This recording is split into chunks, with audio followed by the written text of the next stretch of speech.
Good afternoon. This is Kevin Madsen with the Colorado Springs Office of Emergency Management. I want to talk to you today about Preparedness Month. The month of September is nationally recognized as National Preparedness Month. I've got our partners here from the American Red Cross and the Pikes Peak Humane Society as well to talk about preparedness efforts and how to make a plan. What we'd like to do is encourage our community members to be prepared for emergencies that may occur all year round, whether it's winter weather, fires, or floods. With that being said, what we want to do is encourage everyone to pay attention to this video today and to know that we're going to be doing a series of these videos every Thursday at 1 p.m. for the month of September. You can also go to csready.org for more information in regards to emergency preparedness in the city of Colorado Springs and our surrounding areas. With regards to that, the city wants to encourage everyone to have a plan. Make sure you've got a plan how to address evacuations, how to address if you have to shelter at your home for an extended period of time, and then have the provisions to do that as well. To explain further, we're going to reach out to our partners with the American Red Cross. And Bill, if you can take that for us. Thanks, Kevin. You know, I can't emphasize enough the importance of planning for something to happen, because it's not a matter of if it's going to happen, it's a matter of when.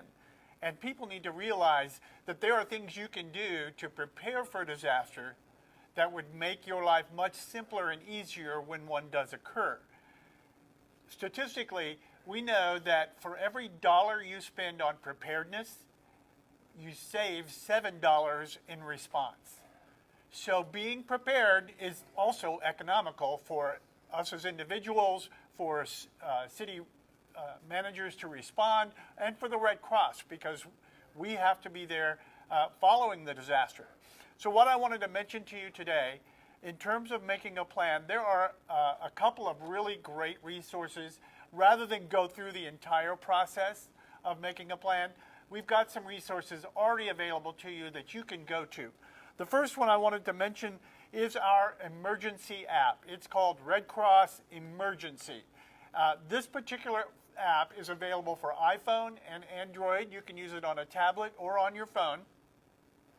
And it will actually help you before, during, and after a disaster. Before the disaster, it'll go through and help you make a plan. It'll talk to you about what kind of plan you need. It'll give you some hints as to should it be a communications plan, and if so, give you some tabs and some icons that will help you develop that communications plan. If it's a plan for evacuation, whether it's evacuating from your home or maybe even from your neighborhood, it'll also walk you through that process. The best thing about this particular app, though, is that it allows you to not only plan for yourself, but if you have relatives in another part of the country, you can actually help them plan for a disaster. And you do that by tracking emergencies that might be occurring in someplace else. So, for example, if you have an elderly parent in California, you could actually set it up, this app up, to alert you when a disaster is happening in California. Then you can then notify those people through whatever social media you have that where you are and find out where they are. It also helps you locate things like shelters. It's got a mapping system that allows you to locate where events are occurring. So today we've got Hurricane Florence out in the Atlantic. We can track that using this particular app. You can also locate shelters wherever a shelter might be open. If you're in a place that you aren't familiar with, you go to this app and you can find the nearest shelter that's open for you to go to. So the key, though, is to download this app now. You can download it from any app vendor, or you can go to redcross.org, and that app is available through our website. You can then set it up, because the key to any of these kinds of things is to set it up in advance and learn how to use it. Because if you have the app and you don't know how to use it, it's not going to do you any good.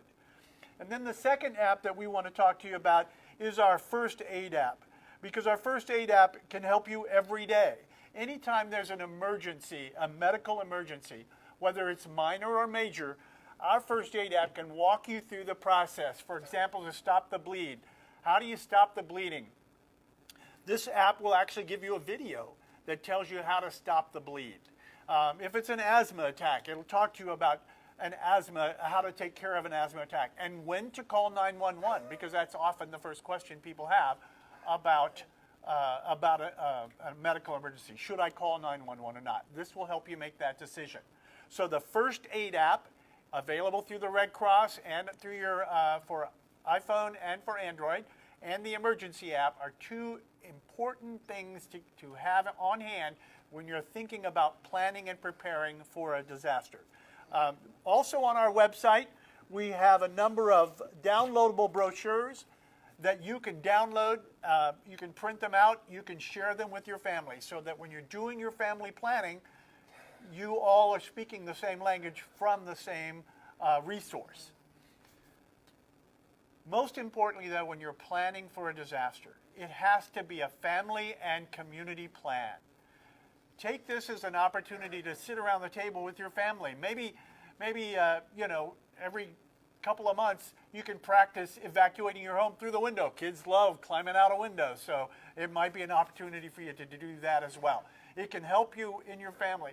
And then one thing that I found personally with respect to planning for a disaster is that if I have a plan, I've communicated that plan to the people that need to know. It might be our neighbors, it might be family members. Honestly, I sleep better knowing that I have a plan, knowing that I've thought this through, and that if I grab my go bag and run out the door, that go bag has got everything I need to be self-sufficient for 72 hours. If I'm going to go to a Red Cross shelter, I have what I need for the initial few hours. Things like medication, things like that you don't want to spend the time walking around your home trying to find when you need to get out. So planning ahead is the key to surviving any disaster. Thank you, Bill. That was wonderful.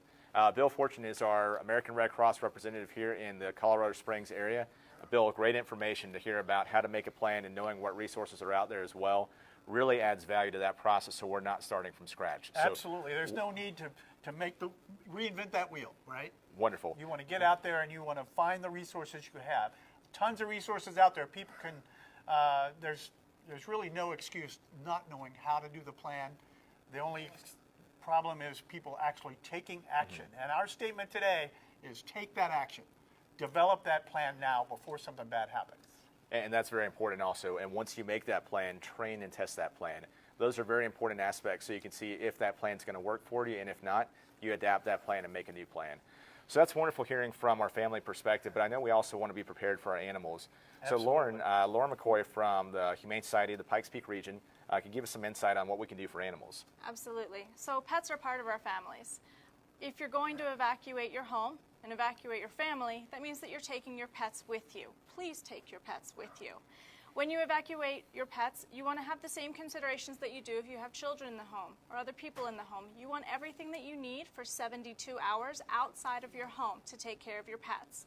I have an example of a Go Kit right here. You can also find a list of all of the things that you might need on our website, hsppr.org/ready.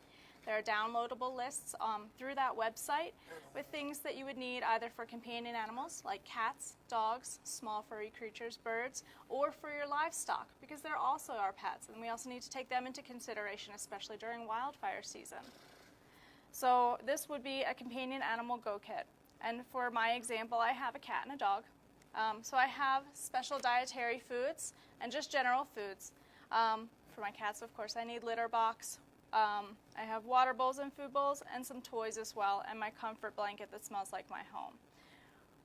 When I'm considering doing evacuations, if you have pets on any special medications, it's absolutely necessary.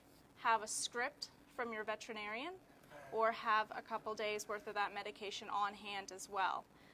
Consider them as part of your family and have your plan ready now for evacuating them. Now, the biggest problem with pets is that they're often at home when we're not. That's right. So we're off at work and the kids are at school and the pets are still at home. Make a plan with friends or family in your immediate area and have that agreement. Have a written consent to take your pets and evacuate them for you, and vice versa. Know each other's general schedules and have that plan so that if an emergency happens when you're at work, your neighbor or family friend can evacuate your pets for you. And you can do that for them reciprocally in the event that you're home during emergency. Have a planned meetup place where you can go and you can actually meet back with that person and get your animals. Another important thing to do is in the initial stages of an event, while we will in major scale events have animal shelters set up to take in animals, in those initial stages, there may not be one set up right away. Don't hesitate to evacuate. Make a plan with people outside of your immediate area, a friend or family, where you can go, maybe just for the overnight with your pets, so that you can evacuate with them, get everybody to safety, all of those members of the family, two-legged and four, and have a safe place to be until you can figure out things for a longer-term situation if that emergency should stretch longer. Sounds great. Thanks, Lauren. And that's wonderful to hear that we've got resources out there from our partners in the community on how to do those plans, how to do those kits. Reinforce again that you can always reach out to those partners, Lauren and Bill, and talk to them about how you can do those kits, how you can build those programs so you have that level of preparedness at home. But I think that's really important to have that plan for reunification. And also, if it is something that occurs during the day, it could be a fire event, a flood event, a hazardous materials incident. But what could happen is it could very rapidly evolve. So having a friend or family that could help out with loved ones, two-legged or four-legged at their house, helping them evacuate in those times of need. Is there any other key points that either of you want to highlight to our viewers today? One of the things that the Red Cross offers, we offer several courses regularly throughout the year about being prepared. One of them is called Be Red Cross Ready, and you can go to our website and request a list of class dates or request a class for your organization. We'll bring it to churches, to schools, to businesses, whatever it takes to help you develop that plan. We also have a program called Red Cross Ready Rating Program. It's a free program for businesses, schools, and organizations. They can go online and actually do a self-evaluation, and then at the end, the Red Cross can come in and talk to them about their plan for their employees. So if you're a business and you have to close down, you need to have that plan as well. So it's not just about your family, it's about all the things that go on in our community. So if you plan ahead, we've got some resources for you that can help you out.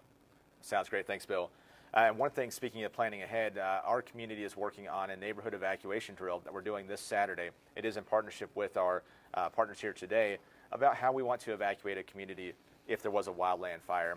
We're working with the City of Manitou Springs and the City of Colorado Springs and also El Paso County to do an evacuation drill. It's going to be Saturday morning from 10 till 1.